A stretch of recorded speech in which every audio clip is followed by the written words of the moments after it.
नमस्कार. महाराष्ट्र राज्य agree drone owners असोसिएशनच्या माध्यमातून आपण एक पत्रकार परिषदेचं आयोजन करतो आहे आणि यामध्ये आपल्या सर्वांचं स्वागत. विशेष करून ही पत्रकार परिषद घेण्यामागचा उद्देश असा आहे की ड्रोन हा आज महाराष्ट्रातील किंबहुना देशातील शेतकऱ्यांची गरज बनलेला आहे आणि हे जे उपकरण आहे याच्या माध्यमातून शेतीची औषध फवारणी अतिशय ताकदीनं आणि मजबूतीनं होते. पीक उत्पादन वाढीसाठी याचा फार चांगल्या प्रमाणात वापर होतो आणि म्हणून अलीकडे मोठ्या प्रमाणात शेतकरी देखील ड्रोनचा वापर आपल्या शेतीमध्ये औषध फवारण्यासाठी करत आहेत. आता हे इतक्या मोठ्या प्रमाणात प्रगत तंत्रज्ञान आपल्या देशानं स्वीकारल्यानंतर याच्यामध्ये इम्पॅनलमेंटची घोषणा महाराष्ट्र आणि केंद्र शासनानं केली. याच्यामध्ये महाराष्ट्र शासनानं इम्पॅनल ड्रोनची संख्या कंपनी वाईज जर अधिकृतता बघितली तर 19 कंपन्यांना अधिकृत अशा रीतीनं परवानगी दिली आहे, ज्याला DGCA मान्यताप्राप्त टाईप C सर्टिफिकेट असलेले हे ड्रोन आहेत. आणि या ड्रोनच्या माध्यमातून प्रशिक्षण, पायलट लायसन्स आणि त्याच्यानंतर सगळ्याच पद्धतीनं औषध फवारणीसहित कशा पद्धतीनं याचा वापर करायचा याचं व्यवस्थित प्रशिक्षण दिलेली एक संस्था 2-4 ज्या निर्माण झालेल्या आहेत त्याच्या माध्यमातूनच प्रशिक्षण घेतलेले प्रशिक्षित पायलट आपले ड्रोन चालवू शकतात. अशा प्रकारच्या नियम अटीसहित ह्या ड्रोनला परवानगी दिली. आता याच्यामध्ये सुसूत्रबद्ध पद्धतीने कामकाज चालू असताना याच्यावरती नियंत्रण आणि अंकुश ठेवण्याची जबाबदारी ज्या त्या जिल्ह्यातील कृषी अधीक्षक आणि तालुका स्तरावरील कृषी अधिकारी आणि गाव लेवलवरच्या कृषी सेवकांपर्यंत येऊन ही जबाबदारी असताना आता मात्र बोगस अशा प्रकारचे अनधिकृत ड्रोन वेगवेगळ्या राज्यातून तयार करून महाराष्ट्रातील शेतकऱ्यांना उद्योजक बनवण्याच्या हेतूनं बोगस प्रमाणात विकले जात आहेत आणि त्याला आमच्यातला बराचसा शेतकरी याला बळी पडला जातो आहे. एकतर तो उद्योजक बळी पडतो याच्याशिवाय जे अनेक शेतकरी याचा वापर करतात या शेतकऱ्यांच्यावरती सुद्धा त्याच्या औषधाची मात्रा काम करत नाही हे वेळोवेळी दिसून आलं आहे. त्याच्या अपघाताचं प्रमाण फार मोठ्या प्रमाणात आहे. त्याच्याशिवाय त्याचा जो पायलट असतो तो प्रशिक्षित अजिबातच नसतो. त्या पायलटला औषधाची मात्रा माहीत नसते. त्यामुळं जे पीक उत्पादन होतं ज्या कारणासाठी ती औषध फवारणी केली जाते त्या औषध फवारणीच वेळेत केली जात नाही, व्यवस्थित होत नाही. याच्याशिवाय आपला कोल्हापूर जिल्हा असेल, नगर असेल किंवा अनेक पश्चिम महाराष्ट्रातले बरेच जिल्हे असतील ऊस उत्पादक पट्टे आहेत.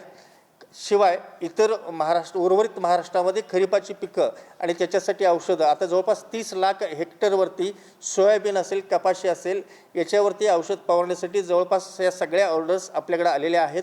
आणि या ऑर्डर्स प्रोव्हाइड करत असताना त्यांना सुरक्षित पद्धतीनं औषध फवारणी करून देणं ही ड्रोन ओनर्स असोसिएशनच्या माध्यमातून आम्ही जबाबदारी घेतलेली असताना या ज्या अनधिकृत पद्धतीनं आलेले ड्रोन आहेत याच्यामुळं या शासनाचं आणि विशेष करून शेतकऱ्यांचं फार मोठ्या प्रमाणात नुकसान होत आहे.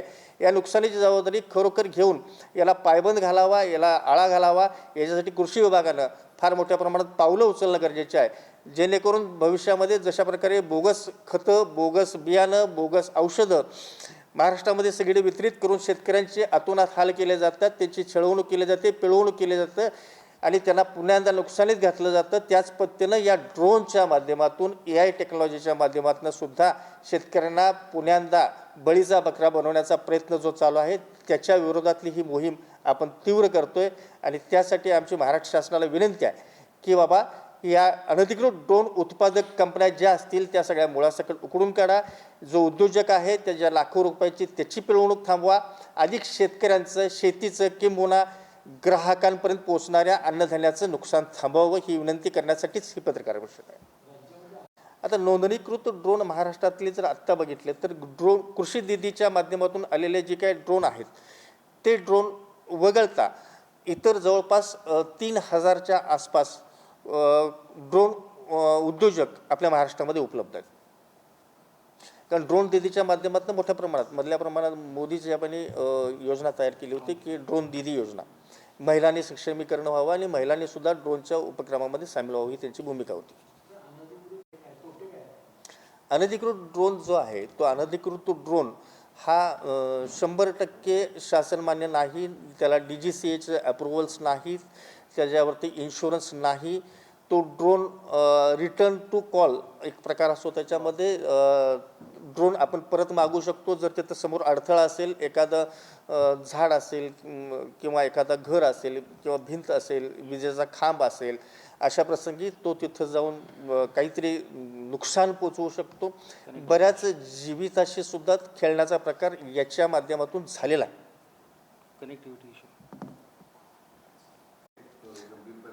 फार महत्त्वाचा मुद्दा आहे. राष्ट्रीय सुरक्षेला म्हटला तर हे आत्ता याचा वापर नॉन DGC ड्रोन आहे, त्यांचा वापर अगदी वेगवेगळ्या विविध मंडळामध्ये फुलं टाकण्यासाठी सत्कारासाठी वापरला जातो. तो ड्रोन जीविताला इतका हानिकारक आहे. रस्त्यावरती डांब असतात, लाईट असतात, तारा असतात आणि या सगळ्यांना छेदून अनेक जीवितांशी खेळ खेळायचा हा उद्योग होतो.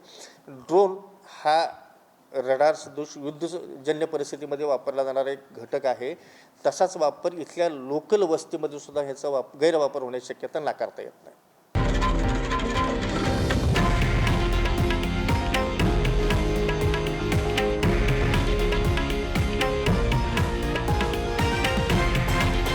हे आहे देशातील नंबर 1 न्यूज नेटवर्क आणि आपण पाहत आहात TV9 मराठी, एकमेव.